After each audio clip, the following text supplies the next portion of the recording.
Welcome, I'm Lucas. I'm one of the founders of BookingKit. Thanks for being with us today. Thanks for being with us in these crazy times, in these challenging times. I guess one of the most challenging times, travel in general, but leisure and tours and activities in special have seen for the past, you could say, tens or hundreds of years. So it's one of the most challenging times. And we ourselves, one of our values is to be a partner, and being a partner means to be there in times of crisis. You know, the crisis of any of our customers, of any operators who's using BookingKit is also a crisis for us, for us as a company. But I think the same effects you have on the market, the same effects also apply to us, but we feel it's very important to be there as a partner in these times of crisis, and this is what also this format is intended to do. So what can you expect out of today? You can expect that basically we will share best practices. We want to communicate with you. We want to share what we have learned from the market. So one part of that is we have gathered a lot of experiences. I've personally talked together with many booking kits and people working at BookingKit. I've talked to OTAs. I've talked to resellers, both here in Europe, but also in China, to understand better the situation. Talked yesterday to the largest resellers, OTA resellers in the European space, just this morning to some of our competitors as well, to understand like their picture of the market. And I want to share that knowledge we have with you. As a disclaimer, we are no health experts. We are no like global economy experts. So anything we say is just derived from our information to really say, okay, this is what we would expect in the tours and activities market. This is how we currently see the situation. And again, share best practices with you, what we've seen from other operators, share information, what we've seen working well, how other operators are handling the situation, and feel free to really comment in the chat directly, share your best practices as well. Please also, if you have questions, post them directly in the chat. We'll try to answer them directly here, or if not, follow up on them. And there's also, and we see this as our role, tons of information in our blog. So bookingkit.net/blog. It's in your language. You have all the information available on what can you do, how can you use the time, what kind of options are available there, how can you navigate through that, and use our actionable advice directly in BookingKit. There's a lot of information available in our blog, so there's a lot of material. So feel free to check it out. Before we move to questions and best practices from your side, again, feel free to really post them directly in the chat. We'll try to answer them directly there. What we're going to do is I'm going to give you our insights on how we see the current situation evolving. To be fair, no one currently exactly knows how the situation will play out. What we can anticipate is that it's going to be different stages in the sense of what will follow from stage to stage. So currently, I think there's a lot of day-to-day information floating around in the sense of, okay, you have, there's a lockdown. Will the lockdown come completely in Germany? Will the lockdown, how long will the lockdown be extended? In Italy, it was just extended. Will it be extended beyond that as well? So there's a lot of day-to-day information.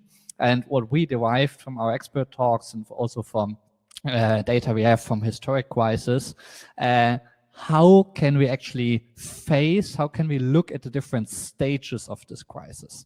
And then basically this helps us to better navigate through that stages, because then we have a better understanding how we should behave and also how the different actors in the market are behaving. So in the first stage, we are in the phase of lockdown. That's where we are in most of the countries in Europe right now, or will be coming very shortly. So we are in the first stage of lockdown, which does mean that tours and activities and leisure products are forbidden, completely closed down, are not making any revenue.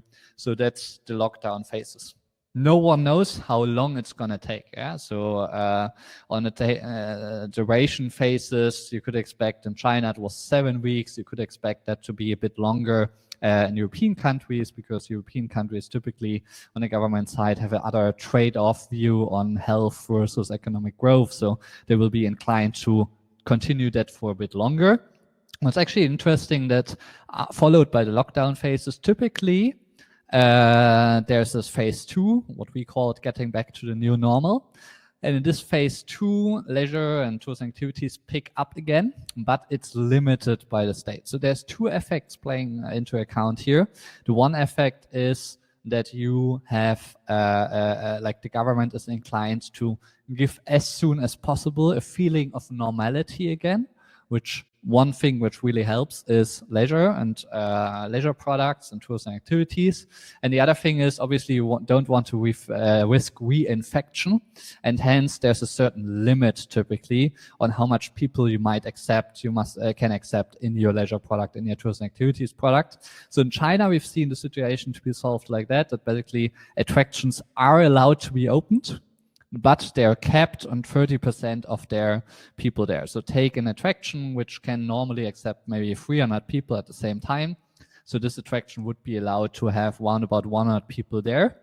And what's also interesting is that most of them changed to 100% online booking because they say they don't want to have like queues on the point of sale. They don't want to have point of sale interaction. So they want to automate that as far as possible. And what's also interesting in that phase is that when we talk to resellers in the space, they told us that demand is exceeding supply. So with less available slots, there's more people who actually want to do tourism activities and leisure products than actually available spot, which is actually a great news because one concern you could have is that prices go very, very down in that phase. But that's seemingly not happening currently in China, where we are already in the stage 2 of the getting back to the new normal. And then following to that stage, you have a rebound stage where basically the market is going to rebound. And when we looked at post data of the last financial crisis, so 2008, 2009 financial crisis, you've seen that the travel market in general took 2 years to basically get back to the pre-crisis level. And in this 2 years, it was around about 85% of the crisis. So that's also an assumption we would make for this crisis. So basically in the rebound effects, we'll see for 1 to 3 years, we'll see less travel in general, but also less tourism activities revenue than we have before the crisis. But this market then going up and taking 1 to 3 years to getting to the same level again. So typically in that phase, what you would expect is that domestic travel comes back faster than it would be for long haul or international travel, because what you'll expect is that once governments, once regions, once countries have now managed the infection risk for certain regions, they will continue to have travel bans because there will be a risk of reinfection from externals by tourists, by people returning. And by that, they'll typically, what to be expected is in our view that travel bans will stick for a longer period of time. And so we expect that first domestic travel, which means local products, which you as a local can do, and then obviously weekend tours, weekend trips, week trips within the countries will come back first. And then after that comes long haul travel, international travel, cross-border travel, once our people have the confidence again and also are happy to really share that, are allowed to travel again, basically. Again, we don't know about the duration of each of these phases. All the information is derived from historic data of historic crises we've seen, and a lot of expert calls we've held with European resellers, with European technology systems, and also with Asia-based resellers, so to better understand, okay, where's the China situation currently? And that's also where we see our role currently, to just say, okay, our role is to help you navigate through this crisis. What would we take from that?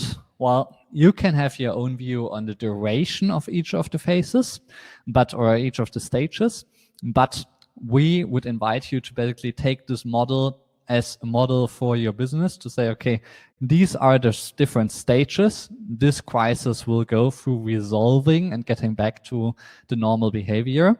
And then basically you can challenge your own actions, say, okay, how should we behave in the first phases of a lockdown? How should we behave in this getting back to the normal phase? And how should we behave, or how should we prepare for a market in a rebound phase? So this is actually what we would actionable give you. And again, there's a lot of information also in our blog, what you can do, how you can invest the time, how you can optimize. I'll talk a bit more about that, what we would advise you to look at right now. But there's a lot of information in our blog as well. So on bookingkit.net/blog, also in your language, all the information is available there. If we now, again, disclaimer, no one knows about the timing, not even the government today knows for how long the different lockdowns are going to be. So it's all speculative for how long. But if we take different extremes, we can go to an optimistic scenario, we can go to a pessimistic scenario. So when you look at China benchmark, they had a lockdown for 7 weeks. Then the fade in is already ongoing. So what I told you about the 30% cap on attractions, on the leisure market going up again, that's already happening in China. And actually the data we just received, I just saw a chart with hotel booking rates. That's very, very good data to see that we are within the fade in already on 50% of expected volume for the season in the amount of bookings. So you could say similar effects are to be expected for the tourism activities market. So this fade in is right now ongoing already. Here in Europe, obviously, we are a bit delayed. Depending in which country you are in, you can have an optimistic scenario or a pessimistic scenario. So lockdown, typically in Germany, this week, leisure products were closed down. Same goes for France, where basically we now have a lockdown as well, and Italy around about 2 weeks ahead of us in terms of lockdown. And then you can assume, okay, depending on how your view is, the lockdown can be 12 weeks, can be 4 months. What is the rationale of the government in order to how long should the lockdown stay there?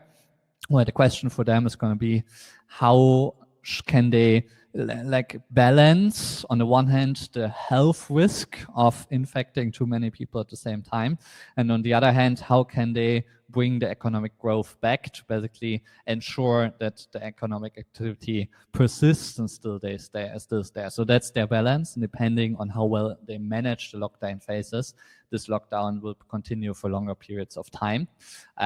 So you can have optimistic, pessimistic scenarios. And then I think the most important thing is how long is actually the fade-in period, its duration. You can either say, okay, the fade-in is about 6 months, so the entire summer basically, or you can even say it's going to be longer, maybe 9 months. And then you have like December 2020 would be in the optimistic scenario, like the winter season connected with Christmas season would be the first real season again, with some activity also in summer, but most of the activity happening like in winter season again. Or you would have a pessimistic scenario.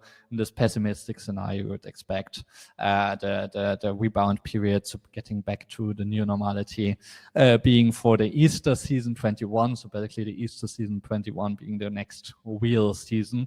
And sorry by that, losing basically entire 2020 would be the pessimistic scenario for the European market, with a bit of delays depending on what regions you are. And again, I think the takeaway here is in travel, the domestic products will come back first, which means local activities you as an inhabitant in the city can do.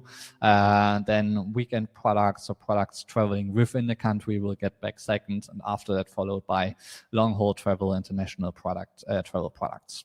So that's a bit our view on stages of the crisis. Again, about timing, no one certainly knows, not even the government knows currently.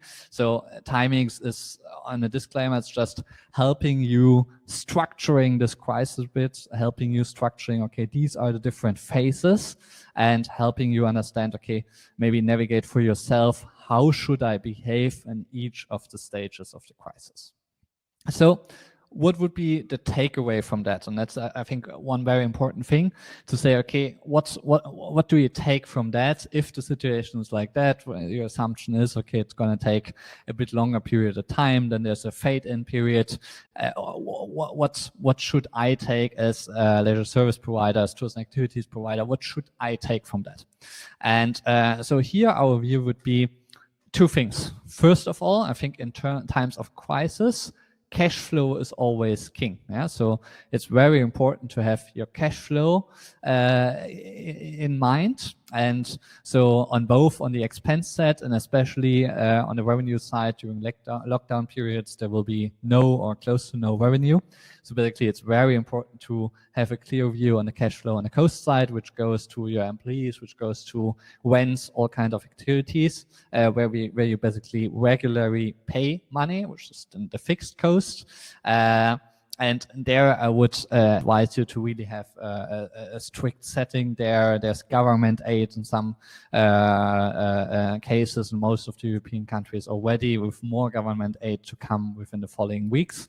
So that's pretty important for you. But one important cash flow thing is also refunds of bookings which already happened. So typically you have a lot of bookings for the future, for the upcoming supposed to be season in your booking system, in your books already. And typically customers will now ask for refund on that. And what we've seen working very well is obviously, and that's I think how most of the data service provider currently do it, they basically offer refunds against a voucher. That's also the way we would advise you to do. And we would advise you to, in times of crisis, communicate very, very openly to all partners. So that's the way we would see it, to say, okay, be very open, be transparent, say, okay, to your customers, I received personally one email where I got an information that they said, okay, if all of our customers would ask for a full money refund, we would be bankrupt.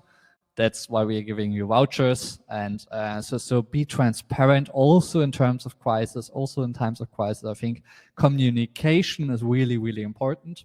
And that would be my advice to you, to really communicate openly. One idea is pretty much the entire market is doing that currently, refund against voucher. One interesting idea we've also seen is that from cooking schools, for example, they offer to say, okay, instead of doing the cooking course, we will provide you some materials. So you'll get a book, a cookbook, cooking book, materials to cook, which they already had in the cooking school. You'll get that worth of the same of your course. So basically you can do the cooking at home and then we do a cooking course when you're back there. So again, communicating with the customers, helping them to really say, okay, yes, at the time, I'm not giving you the refund and money, but I'm offering either a voucher for the future or some materials, which I anyway have here and which I can basically give because they have a value to the customers. I think that's interesting concepts we've seen, and I would advise you to do the same. If you have more examples, best practices, feel free to also share them in the chat. And we also have shared some examples on our blog. Again, there's tons of information available on bookingkit.net/blog or also in your language. So you can access all best practice information, how other operators are handling the situation. You can do all of that. You can find that all there, and that's also how we see our role to compile all kind of information. So me personally on a market level, where I try to speak to a lot of the players in the market, being that operators, being that the top resellers of the world, or being online and offline, or being that even our competitors in the market. So I try to stay really connected, get their view on things to get a better understanding. Okay, how should I navigate through this crisis, which is one of the hardest crises we've ever seen for tourism activities. So this would be our advice, number one, to really ensure in the first time cash flow is king. Backward, keep all the cash you can get. You can keep, there's different actions you can take from that. And then looking for the future, obviously, typically amounts of crisis or in times of crisis, cash flow is the limited resource. So most of the businesses in these times fail because they don't have the cash in the bank account to pay their employees, to pay rent and all that kind of stuff. So I would really recommend you to also optimize for the time when things pick up again. So in this phase 2, where things go back to the new normal, optimize everything on cash flow. So check whether when you're selling tickets online, do you have an incentive to pay upfront? You could say, okay, it's 100% online, 100% paid online as well, to say, okay, you need to pay me now to then do the course. Or you can also incentivize customers to do so. So you can say, okay, 10% discount if you pay now versus paying then brings a bit less. On your reseller agreements, don't only look on the commission height, so how much commission you're paying, but look, when are you getting your money? Are you getting it with the booking? Are you getting it when the event happens, or even after that? How is the period there? So I would check my entire business, and that's our advice to you. Check your entire business for cash flow. Check how you're optimizing for cash flow now backwards on terms of cancellations and refunds, and forward thinking to say, okay, in all the cash flow which is coming in when things pick up again, please ensure that you have your business optimized for cash flow, because typically you have your business optimized for profit, which is great in normal times, but in these times I would advise you to really optimize for cash flow also for the future. Again, if you have questions on that, if you have best practices, feel free to share them on chat. That's what we are here for. We are connecting you. We can also, with service, connect you to other tours and activities operators. We see our role in this as a partner. We offer these weekly webinar formats now starting today for the upcoming weeks of this crisis as a point for you to check in, to say, okay, what's currently happening, what's updates, how are other people handling the situation. So all of these updates you can receive here. We have also tons of material in our blog, which helps you on both levels, how generally the industry is handling it, but also how can you basically use that in BookingKit, what kind of functionality do we provide to really make that actionable. Second of all, I think when we are now in this lockdown phases of basically having no business, a lot of us are panicking in the sense of, okay, every day we get news, or maybe it takes longer than we all expect. Then there's this new thing, and I would try to basically zoom out a bit and say, okay, yes, if your business is in danger, the most important thing is keep your business afloat, manage cash flow for that. But once you have managed to do that, I would advise you to prepare everything for the situation when we are post the lockdown. So post the lockdown, leisure activities, tours and activities will be open again. People will want, after sitting weeks in their homes, being basically locked in their homes, they will want to do tours and activities, they will want to do leisure products. So be ready for when that happens. No one knows exactly when that is going to be, but I would invite you to take the time right now to optimize for that market picking back up. So that would be for me, did you check all your products? Did you check, are the materials good? Are the texts good? Are there videos? Are the videos good? When did you last update your photos? So all this material, do you actually want to go to your own products? Did you talk about the products themselves? We just, I heard great things, or operators, they now say, okay, now's the time, I can't change the market, I can't change the situation, so now's the time to really do a light refresh of my products, of basically changing the appearance setting when you come to me, to be ready when things come up again. And I think I relate very much to Alessandro, who just wrote in the chat. In my opinion, this is the time to start new partnerships with OTAs in order to be ready to take advantage from every small new positive request. Exactly. So that would be the second thing. Once you have optimized your products, ensure that you have all the resellers you always wanted to have activated. This is a great time to navigate through all the stuff you need to sign, to optimize, to set up. When you have 0 visitors as of today, then basically it's also easier to change some processes and stuff like that. So we'd really invite you to take this time to use that. Anna Gasparovic, sorry for the spelling, Anna, is now a good moment to offer some yearly membership options, yearly museum pass, or online sales of museum shop items. How can BookingKit adjust to museum shop sales? Would it make any difference now in the lockdown phase? Well, what I've seen, and I think that's a lot of best practice, is how can I continue the relationship to my existing customers. So we've seen that pretty much with sports activities. So people who regularly come to sports activities, also one-time sports activities. So they say, okay, the same slots, the same time slots with your same trainers are still available as a web format for my existing customers to keep the relationship for these customers. I think similar to a lot of the conference programs also makes sense to offer a lot of online content, video content, to just bring your product to the same level alive and make that available. I think also there's a great success with like asking people to not get their tickets back, to just be open to say, okay, honestly, this is a crisis situation. It's really hard for us.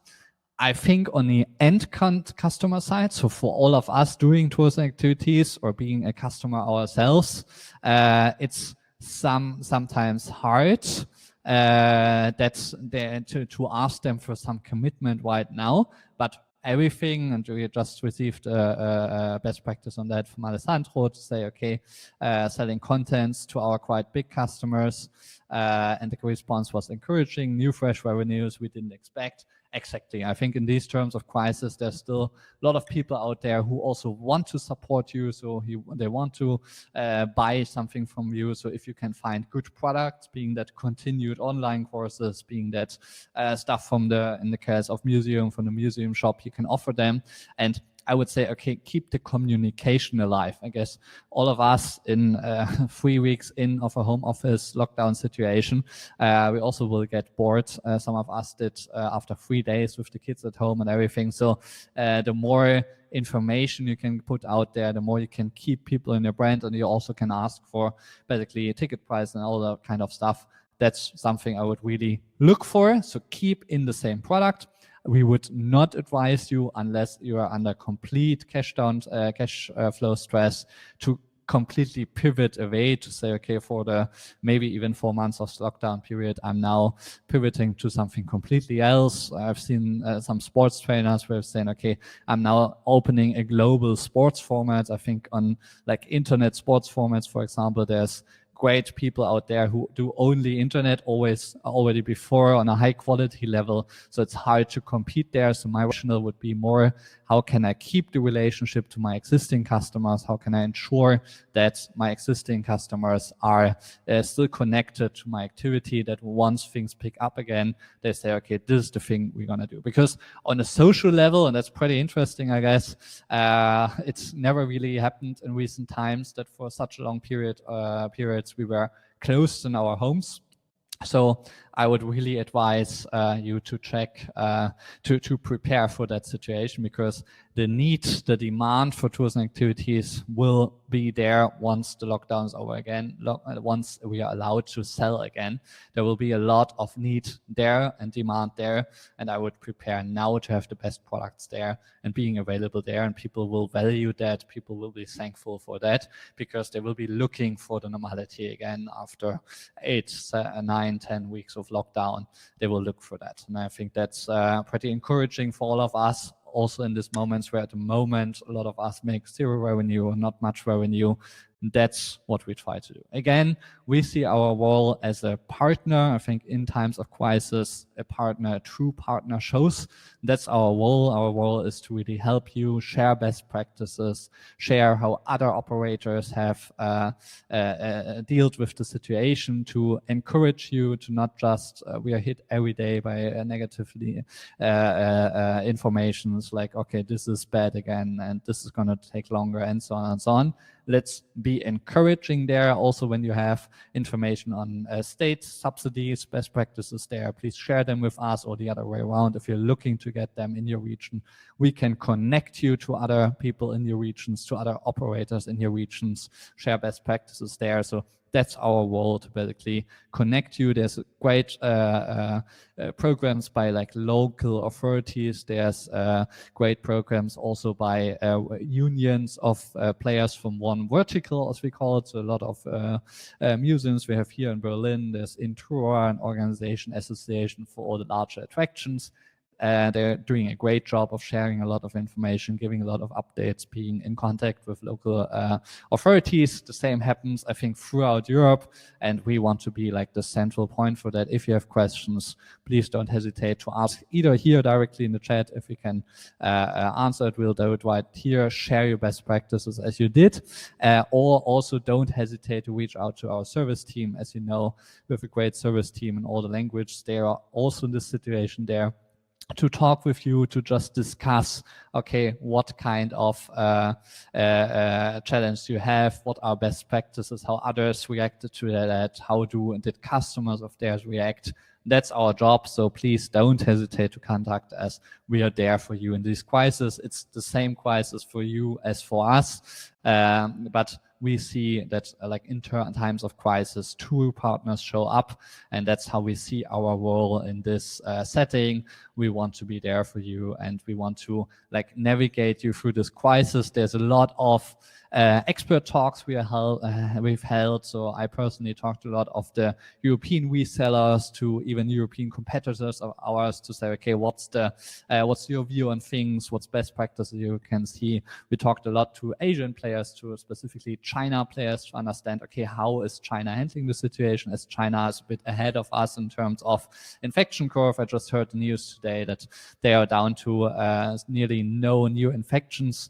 So that's actually a positive sign to check, okay, how did tours and activities gap happen there? How is it going to be here in Europe? That will be to a certain extent comparable. I also saw that in this phases of getting back to the normal situation in China, there was vouchers distributed by the government specifically for tours and activities, for leisure products. So people actually get money in order to spend it because they want to stimulate spending, and they had vouchers specifically for leisure products, for tours and activities products, because also the government wants this segment to pick up again. And I think everyone knows that travel in general and specifically tours and activities is one of the segments hit the hardest, if not by far the hardest, by this current crisis, with travel bans, with basically lockdowns of entire countries. So that's also, I guess, to a certain extent top of mind in all the European governments trying to stimulate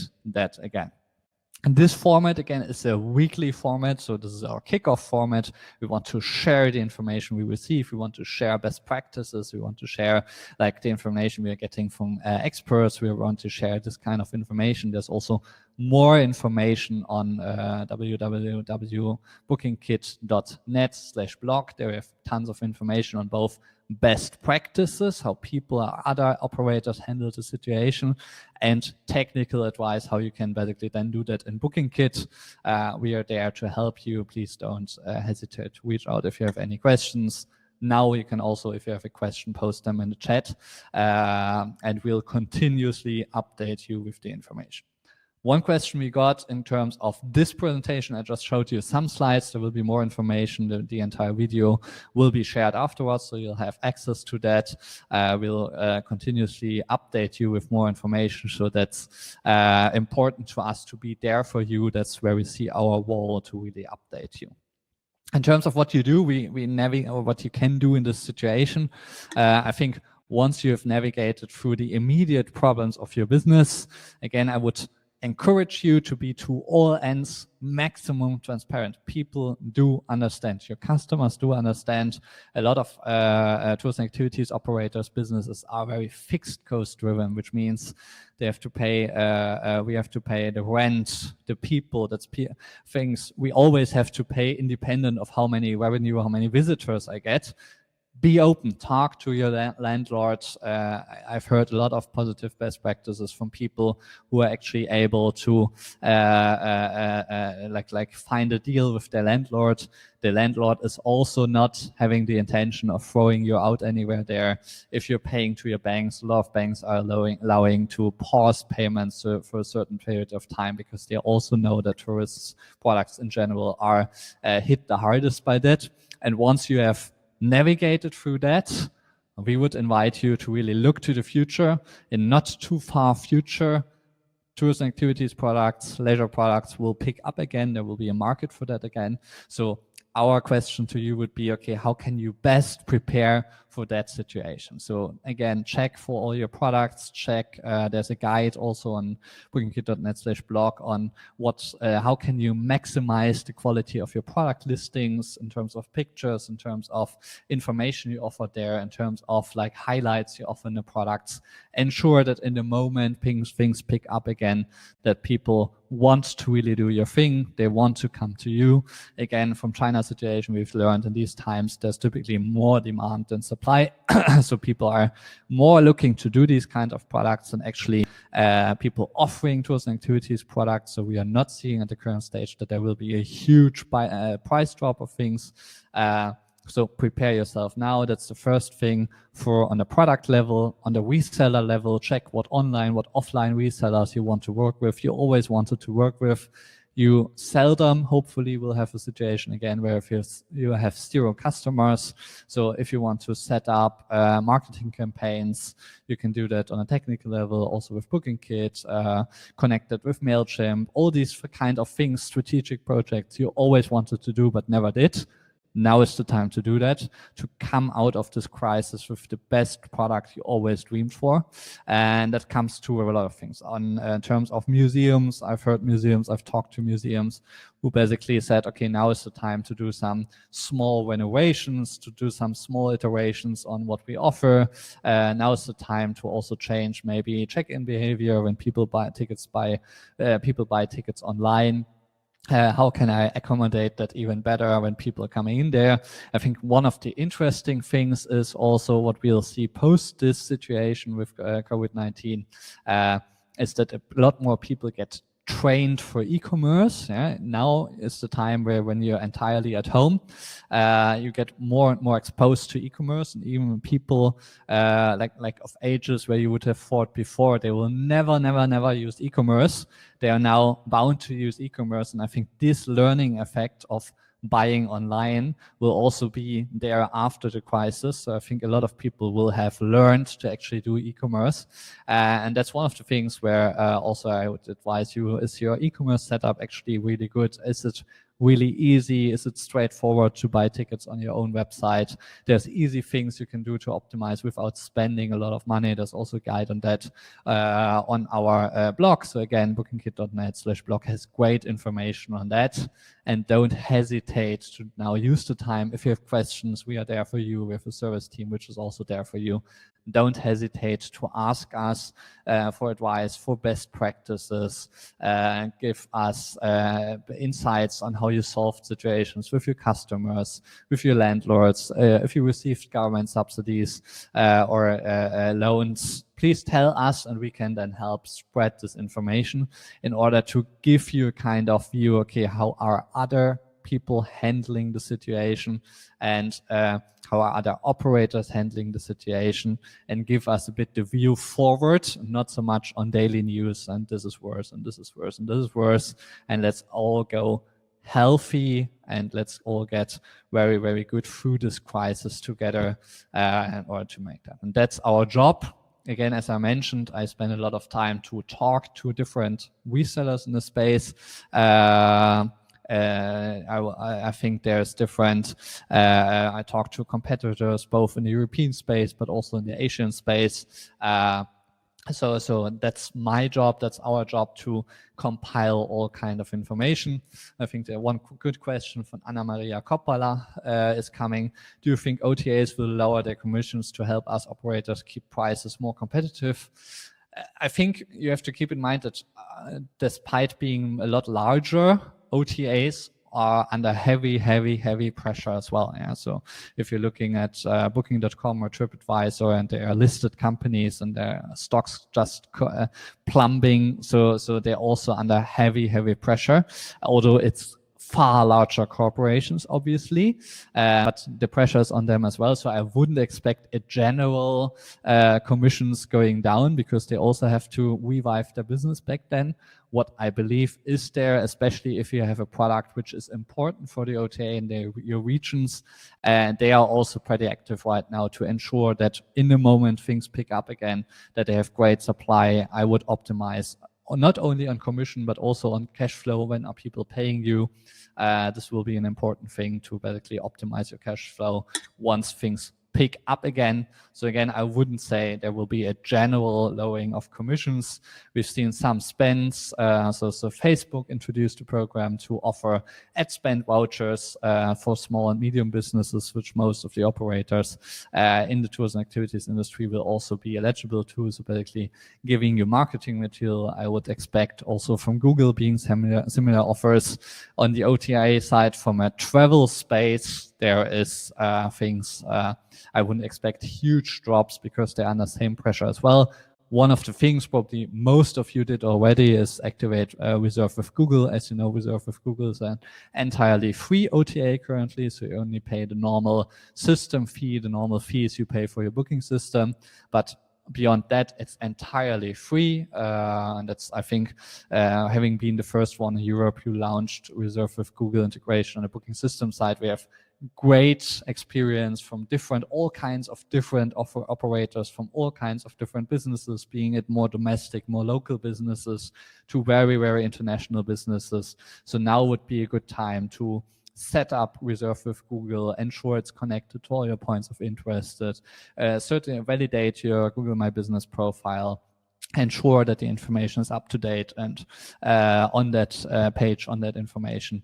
I think that's very, very important, and keep that in mind because that's the lowest commission you can get of 0%.